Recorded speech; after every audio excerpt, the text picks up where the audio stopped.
আলাইকুম রহমতুল্লাহ বরকাতুহ। বিসমিল্লাহির রহমানির রহিম। আলহামদুলিল্লাহ ওয়াসসালাতু ওয়াসসালামু আলা রাসূলিল্লাহ ওয়া আলা আলিহি ওয়া সাহবিহি আজমাইন ওয়া বাদ। সম্মানিত ভাতৃমণ্ডলী, আজ 9 রমজান 1446 হিজরি মোতাবেক 9 মার্চ 2025 আমাদের ধারাবাহিক যে আলোচনা চলে আসছে এই ইসলামিক কালচার সেন্টার ইফতার ক্যাম্পে অল্প সময় আমাদের সামনে থেকে গেছে। এতে দু চারটি কথা, একটি গুরুত্বপূর্ণ ইবাদত নিয়ে আলোচনা করব এবং এই মর্মে রাসূলুল্লাহ সাল্লাল্লাহু আলাইহি সাল্লামের যে হাদিসগুলি রয়েছে সেগুলি আপনাদের সামনে পেশ করার চেষ্টা করব। আল্লাহ রাব্বুল আলামিন আমাদেরকে সকলকে আমল করার তৌফিক দান করেন। আপনারা জানেন প্রত্যেকে মুসলিম হিসাবে যে একজন মুসলিমের জন্য প্রথম ফরজ হচ্ছে 5 ওয়াক্ত সালাত নামাজ পড়া মুসলিমের জন্য। একজন মানুষের জন্য যখন বলবো তখন একজন মানুষের জন্য প্রথম ফরজ হচ্ছে লা ইলাহা ইল্লাল্লাহ। কি ফরজ?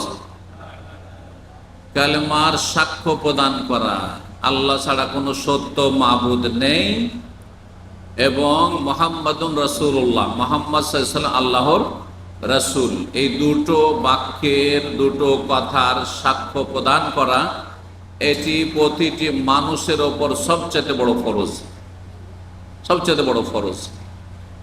আমরা বলুন আলহামদুলিল্লাহ যে জন্মসূত্রে আমরা লা ইলাহা ইল্লাল্লাহ পেয়েছি, মুহাম্মদুর রাসূলুল্লাহ পেয়েছি, আল্লাহকে রব হিসাবে পেয়েছি এবং নবীকে আমরা নবী রসুল হিসাবে পেয়েছি মুহাম্মদ সাল্লাল্লাহু আলাইহি ওয়াসাল্লামকে। রাদিতু বিল্লাহি রাব্বান ওয়া বিল ইসলামি দীনান ওয়া বি মুহাম্মাদিন সাল্লাল্লাহু আলাইহি ওয়াসাল্লাম নবিয়্যান ওয়া রাসূলা। আমরা আল্লাহ রাব্বুল আলামিনকে রব হিসাবে মানতে পেরেছি, এতে আমরা আলহামদুলিল্লাহ বলছি। এতে আমরা আল্লাহর শুকরিয়া আদায় করছি। যতই শুকরিয়া আদায় করেন, শুকরিয়া আদায় করে শেষ নেই। সুতরাং একটি কথা বলে আমাদেরকে শুকরিয়া আদায় করতে হবে যা রব স্বয়ং শিখিয়েছেন সূরাতুল ফাতিহায়। আলহামদুলিল্লাহ হে রব্বিল আলামিন, আলহামদুলিল্লাহ হে রব্বিল আলামিন। যাবতীয় প্রশংসা, যাবতীয় শুকরিয়া, সমস্ত কৃতজ্ঞতা সেই আল্লাহর জন্য যিনি বিশ্বজাহানের সব কিছুর মালিক রব্বুল আলামিন। আল্লাহ শুকরিয়া আদায় করুন। চিন্তা করুন যে আল্লাহ রাব্বুল আলামিন যেন আমাকে আপনাকে মুসলিম ঘরে না পয়দা করতেন, হিন্দুর ঘরে পয়দা করতেন, ইহুদি খ্রিস্টানদের ঘরে পয়দা করতেন, তাহলে কি জান্নাতের কাছাকাছি আসা এত সহজ ছিল? ওটাই ছিল না। জন্মসূত্রে ইসলাম পেয়েছেন, এটাকে যদি টিকিয়ে রাখতে পারেন, আর টিকিয়ে রাখাটাই সহজ, এর বিপরীত যাওয়াটা কঠিন। দুনিয়া আখিরাতে সব ক্ষেত্রে কঠিন। একজন মুসলিম ইসলাম পাওয়ার পরেও ইসলাম থেকে বেরিয়ে যাবে, এটা তার জন্য কঠিন, তার জন্য কঠিন। আল্লাহর ওপর আরো যেন কঠিন করে দেন। এবং এইরকম যারা মুরতাদ, মুনাফিক, তাদের জীবনকে আল্লাহ সংকীর্ণ করে দেন, সংকুচিত করে দেন, তাদের অশান্তি দিয়ে তাদের জীবনকে আল্লাহ যেন ভরে দেন। আর যারা মুমিন মুসলিম, আল্লাহ তাদের জীবনে যেন সার্বিক শান্তি দান করেন। তো এই যে আল্লাহ ইসলাম দিয়েছেন জন্মসূত্রে, এটাকে টিকিয়ে রাখতে হবে। আর এটাকে যদি টিকিয়ে রাখতে হয় তাহলে কি করতে হবে? হ্যাঁ, বাস মাঝে মধ্যে নামাজ পড়লে হবে, জুমা পড়লে হবে, না কি করতে হবে? 5 টাইম নামাজ পড়তে হবে। কি করতে হবে? 5 ওয়াক্ত নামাজ পড়তে হবে। এই 5 ওয়াক্ত 4 ওয়াক্ত করলে হবে না। 5 ওয়াক্তে আপনি 4 ওয়াক্ত করবেন, তাহলে আপনি আল্লাহর ইবাদত করলেন না, রাসূলুল্লাহ সাল্লাল্লাহু আলাইহি ওয়াসাল্লামের অনুসরণ করলেন না, আপনি মনের পূজা করলেন, কুপ্রবৃত্তির অনুসরণ করলেন, নবীর অনুসরণ করলেন না। কারণ আপনার নবী, আমার নবী মুহাম্মদুর রাসূলুল্লাহ সাল্লাল্লাহু আলাইহি ওয়াসাল্লাম এর নামাজ কোথা থেকে নিয়ে এসেছেন বলুন তো দেখি? কোথা থেকে নিয়ে এসেছেন? মেরাজ থেকে নিয়ে এসেছেন। সমস্ত ইবাদত বন্দেগীর হুকুম আহকাম নাজেল হয়েছে জমিনে, হয় মক্কায় না হয় মদিনায়, হয় মক্কায় না হয় মদিনায় সমস্ত হুকুম আহকাম নাজেল হয়েছে। জাকাত হোক, দান সাদকা হোক, আর রোজা হোক, আর হজ হোক, আর ওমরা হোক, আর পর্দা হোক, হেজাব হোক, আর হালাল হোক আর হারাম হোক, মদ হারাম, জেনা হারাম, খুন করা হারাম, সে সমস্ত কিছুর বিধিবিধান নাযিল হয়েছে কোথায়? মক্কায় না হয় মদিনায় জমিনে জিবরাইল ফেরেশতা এসেছেন। কিন্তু 5 ওয়াক্ত নামাজ কত গুরুত্বপূর্ণ আল্লাহর কাছে, যে 5 ওয়াক্ত নামাজ ফরজ করার জন্য আল্লাহ জমিনে জিবরাইলকে পাঠাননি, বরং রাসূলুল্লাহ সাল্লাল্লাহু আলাইহি ওয়াসাল্লাম 7 আসমানের ওপর নিয়ে গেছেন, যার নাম হচ্ছে মেরাজ। আর মেরাজে নিয়ে গিয়ে সেখানে আল্লাহ রাব্বুল স্বয়ং ফরজ করেছেন, ভায়া দিয়ে না, যে জিবরাইল বলে দাও মুহাম্মদ সাল্লাল্লাহু আলাইহি ওয়াসাল্লামকে যে 5 ওয়াক্ত নামাজ ফরজ করা হলো, 50 ওয়াক্ত করা হলো, তা করেছেন না? আল্লাহ স্বয়ং বলছেন যে হে মুহাম্মদ সাল্লাল্লাহু আলাইহি ওয়াসাল্লাম, তোমার ওপর আর তোমার উম্মতের ওপর আমি 50 ওয়াক্ত ফরজ করলাম। কয় ওয়াক্ত ফরজ ছিল? প্রথম 50 ফরজ করা হয়েছে। কিন্তু আল্লাহ রহম করেন মুসা আলাইহিস সালামের ওপর, যে কত যে আমাদের মায়া করেছেন। এই মায়া মমতা যদি না করতেন, আর তিনি যদি মাঝখানে ওসিলা না হতেন, মাধ্যম না হইতেন, আর ফিরিয়ে না দিতেন রাসূলুল্লাহ সাল্লাল্লাহু আলাইহি ওয়াসাল্লামকে বারবার করে, তাহলে 50 নিয়েই তো চলে আসতেন রাসূলুল্লাহ সাল্লাল্লাহু আলাইহি ওয়াসাল্লাম, ঠিক কিনা? 50ই ফরজ করা হয়েছিল। কিন্তু বারবার করে যখন ফিরতে বললেন, রাসূলুল্লাহ সাল্লাল্লাহু আলাইহি ওয়াসাল্লাম ফিরতে থাকলেন, আর ডিসকাউন্ট হইতে থাকলো, 5 কমলো, 5 কমলো, 10 কমলো, এই করতে করতে করতে কততে চলে আসলো? 5 ওয়াক্তে চলে আসলো। 5 ওয়াক্ত সালাত আল্লাহ স্বয়ং নবীকে সম্বোধন করে 7 আসমানের ওপর আরশে আজিম থেকে ফরজ করেছেন, মাঝখানে জিবরাইল ছিল না। বুঝতে পারছেন না? পারছেন না?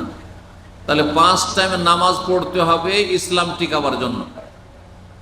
আল্লাহ বলছেন ওয়ালা তামুতুন্না ইল্লা ওয়া আনতুম মুসলিমুন, তোমরা মুসলিম না হয়ে মরিও না। এ মুসলিম না হয়ে মরিও না কেন আল্লাহ বলেছেন? 2 জায়গায় কোরআনে কারিমে রয়েছে, ওয়ালা তামুতুন্না ইল্লা ওয়া আনতুম মুসলিমুন, ফালা তামুতুন্না ওয়া আনতুম মুসলিমুন। এই ওয়ালা আর ফালার পার্থক্যের সাথে 2 বার করে আল্লাহ বলে তোমরা মুসলিম হয়েই মরবে, মুসলিম হওয়া ছাড়া মরবে না। কাফের হয়ে মরবে না, মুশরিক হয়ে মরবে না, নাস্তিক হয়ে মরবে না, মোনাফেক হয়ে মরবে না, হিন্দু হয়ে মরবে না, ইহুদি হয়ে মরবে না, খ্রিস্টান হয়ে মরবে না, জৈন বৌদ্ধ হয়ে মরবে না, অমুসলিম হয়ে মরবে না, মুসলিম হয়ে মরবে। কেন আল্লাহ বলেছেন এই কথা? কারণ মুসলিম হয়ে ইসলামটাকে ধরে রেখে যদি আপনি এই মৃত্যুকে বরণ করতে পারেন, মালাকুল মউত যখন আসছে তখন আপনার ইসলাম আছে, আপনার ইসলাম আছে ঠিকই, তাহলে আপনি অবশ্যই জান্নাত পাবেন, অবশ্যই জান্নাত পাবেন। যদি পাপ থাকে, মেলা পাপ আছে, শাস্তি হবে। দুনিয়াতে এই যে যতদিন বেঁচে ছিলেন মেলা শাস্তি হয়েছে, ধাক্কা খেয়েছেন পাপের কারণে, আর তারপরে কবরের জীবনে শাস্তি চলতে থাকবে। কারো শাস্তি শেষ হয়ে যাবে কবরে কিছুদিনে, দীর্ঘদিনে, আর কারো চলতেই থাকবে। এই করতে করতে করতে মুসলিমের শাস্তি হইলেও এক সময় কবরে শাস্তি হইতে হইতে মাফ হয়ে যাবে, আর তারপর হাসরের মাঠে একবার পরিষ্কার পরিচ্ছন্ন হয়ে হাজির হবে, আর জান্নাতে চলে যাবে। আর যদি তাতেও না হয়, এত বড় বড় অপরাধ করেছে, এত বড় বড় কাবিরা গুনাহ করেছে, এত ফরজ ত্যাগ করেছে যে কবর আযাব দিয়েও মাফ হলো না, তখন হাসরের মাঠেও আযাব হবে, হাসরের মাঠেও আযাব হবে। আর তারপরে জান্নাতে প্রথমখানে যেতে পারবে না, জাহান্নামের আযাব হবে, জাহান্নামে ফেলা হবে, আর জাহান্নামে জ্বলতে থাকবে কিছু কাল, দীর্ঘকাল, অনেক কাল, আর জ্বলতে জ্বলতে জ্বলতে তারপরে যখন তার গুনার মোচন হবে, কাফারা হবে, অথবা আরো কিছু মাধ্যম আছে, রাসূলুল্লাহ সাল্লাল্লাহু আলাইহি ওয়াসাল্লামের শাফাত হবে, কোন আল্লাহর নেক বান্দার শাফাত হবে, তখন হয়তো আপনি আল্লাহর রহমতে জাহান্নাম থেকে উঠতে পারবেন, যদি ইসলাম থেকে থাকে আপনার কাছে। কি থাকে? ওয়ালা তামুতুন্না ইল্লা ওয়া আনতুম মুসলিম হয়ে যদি মরতে পারেন, ইসলামটাকে নিয়ে যদি কবরে যেতে পারেন, তাহলে জান্নাত পাবেন। আর যদি ইসলাম হারা হয়ে আপনি মারা যান, তাহলে ইন্নী হারামতুল জান্নাত আলাল কাফিরিন, আল্লাহ রাব্বুল আলামিন বলছেন হাদিসে কুদসি, আমি জান্নাতকে কাফেরদের ওপর হারাম করেছি, জান্নাতকে কাফের ওপর হারাম করেছি। তো ইসলামকে টিকানোর জন্য সর্বনিম্ন যে আমল লাগবে ভালো করে শুনে নেন, কান খুলে শুনে নেন এবং ভিতরে সেটাকে জায়গা দেন আর সেটার উপর আমল করার চেষ্টা করেন। কারণ দেশে এইভাবে বলা হয় না, ওয়াজ মাহফিলে বিভিন্ন উদ্দেশ্যে ওয়াজ মাহফিল হয়, কালেকশন হয়, বড় বড় মসজিদ মাদ্রাসাও হয়, আর বক্তার পেট পূজাও হয়, আর বক্তার অনেক আপনার পরিমাণে তাকে দিতে হয়, তার সম্মাননাও দিতে হয়। এই সব হাসিল হয় এই কালেকশনের মাধ্যমে আর মাহফিলের মাধ্যমে, সব রকমের ব্যবস্থা হয়। কিন্তু স্পষ্ট ভাষায় খুব কমই বলা হয় যে ইসলাম টিকাতে হলে 5 ওয়াক্ত 17 রাকাত নামাজ পড়তে হবে।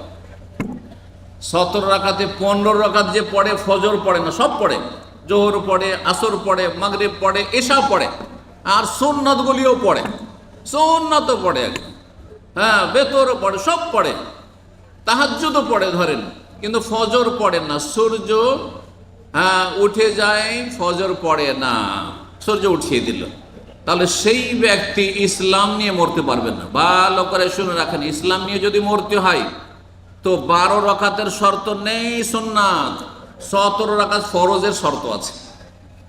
ফজরে 2 রাকাত ফরজ পড়তেই হবে আপনাকে, ফজরের টাইমে, সূর্য ওঠার পরে অফিসে যাওয়ার সময় পড়লে হবে না, ডিউটিতে যাওয়ার সময় পড়লে হবে না, দোকানপাটে যাওয়ার সময় বিছানা থেকে উঠবেন খেয়াল খুশি, এটা মনের পূজা করলেন আপনি, আপনার কুপ্রবৃত্তির অনুসরণ করলেন আপনি, আপনি আপনার মনের চাহিদা কামনা বাসনা পূরণ করলেন, রবের চাহিদা আপনি পূরণ করলেন না। কারণ ইবাদত হতে হবে রবের, আল্লাহর, শুধু আল্লাহর চাহিদা মোতাবেক ইবাদত হইতে হবে।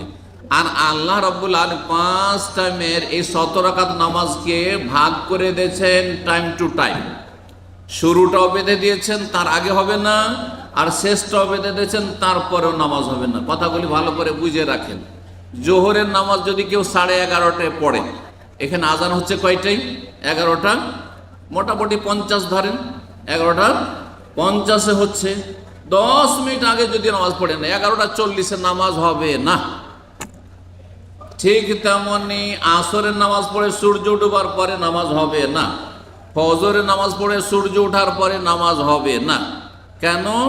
আল্লাহ রাব্বুল আলামিন যেই দিনে, যেই রাতে মেরাজে নামাজ ফরজ করেছেন, তারপরের দিন সকালবেলা জিবরাইল আলাইহিস সালাম মক্কাতুল মুকাররমে এসে হাজির নবী সাল্লাল্লাহু আলাইহি ওয়াসাল্লামের কাছে। ওইদিকে ফজরের আগে রাত্রে মেরাজ হয়েছে, আর 5 ওয়াক্ত নামাজ ফরজ করা হয়েছে, আর 5 ওয়াক্ত যারা আদায় করবে তাদেরকে কতটা নেকি দেওয়া হবে ঘোষণা করা হয়েছে? 50-এর নেকি। আপনি 5 টাইম পড়ছেন, বলুন আলহামদুলিল্লাহ, আমি 50 ওয়াক্তের সওয়াব পাচ্ছি। 5×10 50। যেই ব্যক্তি 5 ওয়াক্ত নামাজ পড়ছেন, সেই ব্যক্তি 50 ওয়াক্ত নামাজের নেকি পাচ্ছেন, সওয়াব পাচ্ছেন আমল নামে। আমল নামে 5 নয়, আমলে 5, কিন্তু আমল নামায় 50 ওয়াক্তের নেকি পাচ্ছেন আপনি, নেকি লেখা হচ্ছে, এতে কোনো সন্দেহ নেই। নবী সাল্লাল্লাহু আলাইহি ওয়াসাল্লাম, সহিহ বুখারী মুসলিমের হাদিস। বলছিলাম যে রাসূলুল্লাহ সাল্লাল্লাহু আলাইহি ওয়াসাল্লাম এসেছেন ফজরের আগে রাত্রে মেরাজ থেকে ফিরে, আর ফজর পরে এসে বা ফজরে এসে হাজির জিবরাইল আলাইহিস সালাম। আসার পরে 2 দিন অবস্থান করেছেন, কন্টিনিউ 2 দিন জিবরাইল আলাইহিস সালাম মক্কায় অবস্থান করেছেন। এই একটি ঘটনায় হাদিসে পাওয়া যায়। না হলে ওহী নিয়ে এসেছেন আর চলে গেছেন, ওহী নিয়ে এসেছেন আবার চলে গেছেন, সকাল বিকাল, দিনে হয়তো একাধিকবারও এসেছেন কিন্তু চলে গেছেন। কন্টিনিউ থেকেছেন তিনি 2 দিন। প্রথম দিন 5 ওয়াক্ত নামাজ পড়িয়েছেন আউয়াল ওয়াক্তে, একেবারে ভোর শুভ সাদেক হতে মাত্রই নামাজ পড়িয়েছেন ফজরের। জোহর যেমনই 11:50 জাওয়াল হলো, মাথার পর সূর্য গড়েছে, আউয়াল ওয়াক্তে পড়িয়ে দিয়েছেন। আসর আউয়াল ওয়াক্তে যেমনই 1 কাঠি পরিমাণ হলো, সাথে সাথে আসর পড়িয়ে দিয়েছেন। মাগরিব যেমন সূর্য ডুবেছে, মাগরিব পড়িয়ে দিয়েছেন। এশা যেমনই মাগরিবের সোয়া ঘন্টা পরে এশার আউয়াল ওয়াক্ত হয়। মাগরিব সূর্য ডুবার 1 ঘন্টা 14-15 মিনিট পরে এশার নামাজের একেবারে শুরু হয়, তার আগে শুরু হয় না। সাথে সাথে পড়িয়ে দিয়েছেন প্রথম দিন। এইভাবে 5 ওয়াক্ত হয়ে গেল। পরের দিনে ফজরের নামাজ একেবারে ফরসা করে, যেমন আমাদের দেশে হানাফি মসজিদগুলিতে একেবারে ফরসা গোটা দুনিয়া যখন দেখা যাচ্ছে আর সূর্য উঠতে মাত্র আধা ঘন্টা বাকি আছে, বরং অনেক জায়গাতে 15-20 মিনিট বাকি আছে, তখন এরা ফজর নামাজ পড়ছে। এটি সুন্নতের খেলাফ, এটি সুন্নতের এটা এমার্জেন্সির জন্য।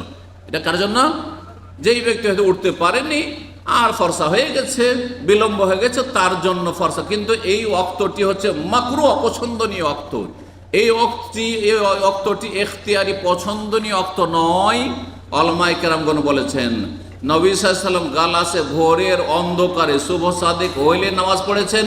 মুসল্লিরা নামাজ পড়ে যেত, মহিলারা মসজিদ থেকে নামাজ পড়ে মসজিদ নববী থেকে যেত।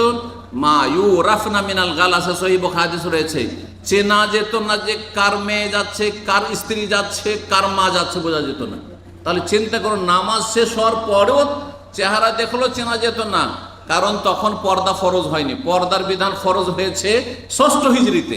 তার মানে তখন চেহারা খুলে, শালীনতার সাথে চেহারা খুলে মহিলারা চলাফেরা করতো, তো দেখেও বোঝা যেত না যে এটা কার মা যাচ্ছে, কার খালা যাচ্ছে, কার মেয়ে যাচ্ছে। বুঝতে পারছেন? তাহলে ফজরের নামাজ আউয়াল ওয়াক্তে প্রথম দিন, দ্বিতীয় দিন একেবারে শেষ ওয়াক্তে পড়লেন। তার মানে সূর্য ওঠার সময়, সূর্য ওঠার আধা ঘন্টা আগে, এটা শেষ ওয়াক্ত। এটা তারপরের ওয়াক্তগুলো অপছন্দনীয় মাকরুহ ওয়াক্ত। আসরে জোহরের নামাজ পড়লেন একবারে আসর শুরু হওয়ার একটু আগে, আসরের নামাজ একবারে সূর্য ডোবার ধরেন আধা ঘন্টা আগে। এইভাবে মাগরিবের নামাজকে বিলম্ব করে পড়লেন, 1 ঘন্টা বিলম্ব করে একটু। আমাদের দেশের মানুষরা মাগরিব সম্পর্কে মনে করে যে মাগরিব যেমন আজান শেষ, একামত শেষ। দেশীয় মসজিদগুলোতে কি হয়, আজান দেওয়ার সাথে সাথে যদি বাড়ি থেকে বেরোন তা আপনি নামাজ পাবেন না। এটা সুন্নতি তরিকার নামাজ নয়। অন্তত উজু করার সময় দিতে হবে, আরে বাথরুম করার সময় দিতে হবে। সৌদি আরবে গোটা বছরে কমপক্ষে 10 মিনিট সময় দেওয়া হয়, আর ইফতারির জন্য 15 মিনিট থেকে 20 মিনিট সময় দেওয়া হয়। চোখে দেখতে পাচ্ছেন, এইটা হচ্ছে সুন্নতি তরিকা মাগরিবের। মাগরিব এই নয় যেমনই শেষ লা ইলাহা ইল্লাল্লাহ আজান শেষ, তেমনই এইদিকে একামত শুরু হয়ে গেছে আর সাথে সাথে নামাজ শুরু। এটা মাগরিবের সুন্নতি তরিকা নাই। তো দ্বিতীয় দিন রাসূলুল্লাহ সাল্লাল্লাহু আলাইহি ওয়াসাল্লামকে জিবরাইল ইমাম, রাসূলুল্লাহ সাল্লাল্লাহু আলাইহি ওয়াসাল্লাম মুক্তাদি নামাজ পড়াচ্ছেন যে এই যে শেষ ওয়াক্তে তোমাকে নামাজ পড়াইলো মাগরিবে, এশার শেষ ওয়াক্ত অর্ধেক রাতে গিয়ে পড়িয়েছেন, অর্ধেক রাত পর্যন্ত এশার পছন্দনীয় ওয়াক্ত। তারপরে যদি করে অপছন্দনীয় ওয়াক্ত। আর কিছু ওলামারা বলছেন না, ওয়াক্তই থাকে না। তো যাই হোক, বলছিলাম যে এই নামাজ 5 ওয়াক্ত পড়তে হবে, তাহলে ইসলাম টিকে থাকবে। নামাজ যদি না পড়েন আপনার ইসলাম নেই। এটা আরবরা জানে, আরবরা জানে। আমরা আজকে থেকে 35 বছর আগে এসেছি এখানে, তখন আরবদের মধ্যে দিনদারি এখন কাছে অনেক ভালো ছিল। তখন আমরা যেখানে সেখানে রাস্তাঘাটে দেখেছি না জান হয়তো দাঁড়িয়ে নেই, কিন্তু আরব একটা জাহেল মূর্খ জানতো মাফি সালাহ মাফি ইসলাম, মাফি সালাহ মাফি ইসলাম, নামাজ নেই ইসলাম নেই। এ কথা আরবদের একটা মূর্খ লোকও জানে, কিন্তু আমাদের দেশের আলেম পর্যন্ত জানে না। নামাজ না পড়লে কি হবে, মেনা ভালো কাজ করছে, জনকল্যাণমূলক কাজ করছে, ওর দ্বারা উপকার হচ্ছে, দেশের উপকার হচ্ছে, জাতির উপকার হচ্ছে, ও মানুষকে দান সাদকা করছে, কিছুই কাজ হবে না, এগুলো দিয়ে কাজ হবে না। এগুলো পরে আগে 5 টাইম নামাজ পড়ে আল্লাহর সাথে সম্পর্কটা ভালো করতে হবে। আমার ভাষাটা বুঝছেন না? আমাদের প্রত্যেককে আদেশ করা হয়েছে যে তোমাদের সম্পর্ক সবার সাথে ভালো থাকতে হবে। ফর্মুলাটা শোনেন, সবার সাথে কি হতে হবে? সম্পর্ক ভালো। আমার সম্পর্ক আপনাদের সাথে খারাপ থাকতে হবে আর খারাপ করব, এটা আমার জন্য জায়েজ নয়। আপনার আমার সাথে সম্পর্ক খারাপ করবে, এটা জায়েজ নয়। ছেলে মেয়ে বাবা মায়ের সাথে সম্পর্ক খারাপ করবে, এটা জায়েজ নয়। বাবা মা ছেলে মেয়ের সাথে অবিচার করবে আর সম্পর্ক খারাপ করবে, এটাও বাপ মায়ের জন্য জায়েজ নয়। সবাই আল্লাহর বান্দা। আগে মানুষের হক না আগে মানুষের রবের হক? কার হক আগে? আগে মানুষের হক না আল্লাহর হক? আগে আল্লাহর হক। আল্লাহ তা'বুদু ইল্লা ইয়াহু ওয়া বিল ওয়ালিদাইনি ইহসান। আগে আল্লাহর ইবাদত, তারপরে মাতা পিতার কথা আল্লাহ বলেছেন, আল্লাহর পরে। তাহলে বোঝা গেল যে আমাদের সম্পর্ক আল্লাহর সাথে আগে ভালো হইতে হবে, তারপরে আল্লাহর সৃষ্টির সাথে সম্পর্ক ভালো হইতে হবে। আল্লাহ সৃষ্টির মধ্যে সবচাইতে কাছের বাবা মা শ্রদ্ধাভাজন, এই জন্য বাবা মায়ের সাথে আল্লাহর পরে, রসুলের পরে তাদের সাথে সম্পর্ক ভালো হইতে হবে। আল্লাহর সাথে সম্পর্ক ভালো হওয়া হচ্ছে যে আপনি আল্লাহর ইবাদতের ফরজগুলি আদায় করবেন, তার মধ্যে 5 ওয়াক্ত আল্লাহর সামনে হাজিরা দেওয়া। এই 5টা আল্লাহর সামনে হাজিরা দেওয়ার মাধ্যমে আল্লাহর সাথে একটা বাঁধন মজবুত হচ্ছে, বুঝেন না? একটা সম্পর্ক কি হচ্ছে? মজবুত হচ্ছে।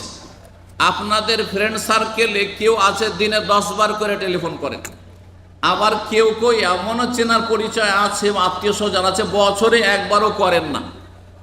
দুইজনের সাথে সম্পর্ক একই রকম নাকি? যাকে দিনে 10 বার টেলিফোন করছেন আর কাউকে আপনি বছরে করেছেন, কাউকে মাসে করেছেন, কাউকে সপ্তাহে করেছেন, কাউকে জীবনও হয়তো একবার করেছেন কি করেননি, সবগুলি সম্পর্ক সমান না? মোটেই সমান নয়। আল্লাহর সাথে 5 বার নামাজের মাধ্যমে, সেজদার মাধ্যমে সম্পর্ক মজবুত করতে হবে, এটা প্রথম কাজ। এইভাবে আপনি মুসলিম থাকবেন। তারপরে যখন আপনি মুসলিম 5 ওয়াক্ত 17 রাকাত নামাজ পড়ে তখন রোজা রাখেন, কাজে আসবে। হে বেনামাজি রোজাদার ভাইরা, আপনাদেরকে বলছি, যদি আপনাদের নামাজ এখন ইনকমপ্লিট থাকে, এই রোজা দিয়ে আপনি জান্নাতের আশা করিয়েন না। তার মানে এই না যে আপনি এর চাইতে বড় মূর্খামি করে যখন আমি নামাজই পড়তে পারছি না তো রোজাও রাখবো না, আরো জাহান্নামে যাবেন আপনি, আরো জাহান্নাম। ভালো করে শুনে রাখেন, আপনার সামনে দুটো চয়েস, জান্নাতে যাবেন না জাহান্নামে যাবেন। যদি বলেন জান্নাতে যেতে চাই, তাহলে আগে নামাজ ঠিক করেন আর তার সাথে সাথে আপনি রোজা ঠিক করেন, পুরোপুরি রোজা ঠিক করেন। তার সাথে সাথে আপনি জাকাত ঠিক করেন। তার সাথে সাথে এবারই হজ ফরজ হয়েছে, এবারই হজ করেন, বিলম্ব করিয়েন না। কিন্তু আগে সৌদি আরবে এসে হজটা করেই নি, যখন রমজানটা চলে এসে রোজাটা রেখেই নি, রমজানের একটিও তারাবি ছাড়বো না, কিন্তু এদিকে ফজর পড়েন না, এইদিকে বিভিন্ন সময় আপনি নামাজ ছাড়ছেন, মাঝে মাঝে পড়ছেন, মাঝে মাঝে মিস করছেন আপনি। আবার মনে শয়তান বাসা করে বসে আছে যে রমজান শেষ হলে দেখা যাবে, পড়বো না হয় ছাড়বো, কিন্তু রমজানটাতে 5 টাইম পড়ি। শয়তানকে আপনি অন্তরে বাসা করার ব্যবস্থা করে দিয়েছেন। ইস্তাহওয়াজা আলাইহিমুশ শায়তান, শয়তান আপনার ওপর আধিপত্য কায়েম করে ফেলেছে। শয়তান আপনার ওপর বিস্তার লাভ করেছে, শয়তান আপনার ওপর ছেয়ে গেছে। শয়তানের এই অনিষ্ট থেকে শয়তান আপনাকে আমাকে জাহান্নামে নিতে চায়, কখনো সুযোগ দেবেন না। ইন্নাহু লাকুম আদুউম মুবিন, শয়তান প্রকাশ্য শত্রু। সম্মানিত ভাইরা, আপনাদের হিতাকাঙ্ক্ষী হয়ে, আপনাদের ব্যথায় ব্যথিত হয়ে, আপনাদের দরদে আর মুসলিম জাতির 95% জন আধা নামাজি বেনামাজি দেখে বড়ই কষ্ট লাগে, যার ফলে এই কথাগুলি আপনাদের সামনে বললাম। আল্লাহর ওয়াস্তে যদি জান্নাতে যেতে চান 5 ওয়াক্ত নামাজি হয়ে যান আজকে থেকে, ওয়াদা করে। আল্লাহ যেন তৌফিক দান করেন, আল্লাহ যেন আপনাদের সকলকে নামাজি হিসাবে কবুল করেন, আপনাদের ছেলে মেয়েদেরকে আল্লাহ যেন কিয়ামত পর্যন্ত নামাজি হিসাবে কবুল করেন, এবং সমস্ত রকমের কুফর থেকে, শিরক থেকে, বিদআত থেকে, আর নাস্তিকতা থেকে, আর সেকুলার ইজম থেকে, সমস্ত ফিতনা থেকে আর সমস্ত গুমরাহি থেকে আল্লাহ যেন বেঁচে থাকার তৌফিক দান করেন। আল্লাহ আপনাদের রুজিতে যেন বরকত দান করেন, আপনাদের ছেলে মেয়েতে আল্লাহ যেন বরকত দান করেন, আপনাদের দুনিয়া আখিরাতে আল্লাহ যেন বরকত দান করেন। আল্লাহ রাব্বুল আলামিন আপনাদের সমস্ত বালা মুসিবত থেকে যেন হেফাজতে রাখেন। আল্লাহ রাব্বুল আলামিন যেন সহি সালামতে আবার দেশে, পরিবার, পরিজনের কাছে, স্ত্রী ছেলে মেয়ের কাছে ফিরে যাওয়ার তৌফিক দান করেন। ওয়া জাযাকুমুল্লাহু খাইরান ওয়া সাল্লাল্লাহু ওয়া সাল্লাম নবিয়ানা মুহাম্মদ ওয়া আলা আলিহি ওয়া সাহবিহি আজমাইন।